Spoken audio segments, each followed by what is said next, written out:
como si cresciuto, già 3 anni sono passati, io sono contento di vedere come mi manca, non lo posso sapere.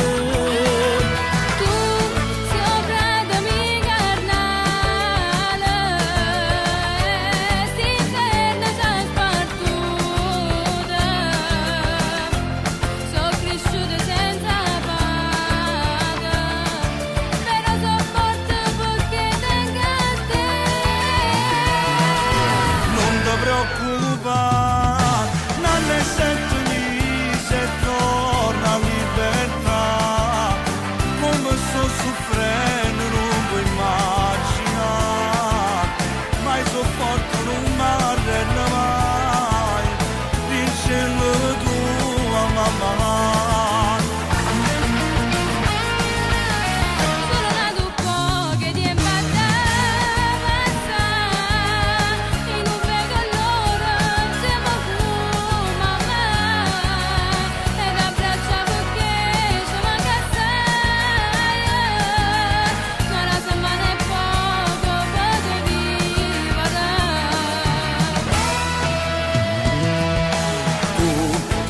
Fate un pensiero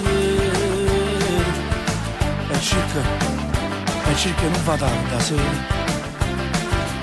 No, o se non facesse mai, mi sto sempre a casa con mamma. Non ti preoccupare, non ne sentimi se torna libertà, come sto soffrendo non puoi immaginare, mai so forte non mi arrendo mai, diccelo tu a mamma.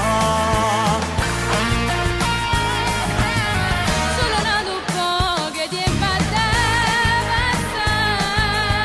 in un vecchio allora siamo con mamma e da braccia perché ci manca assai, non ha male poco posso vivere.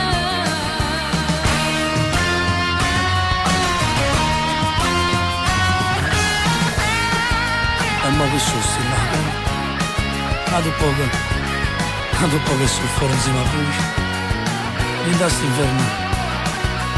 inverno ci sta chi non va bene, rassicuro tua mamma.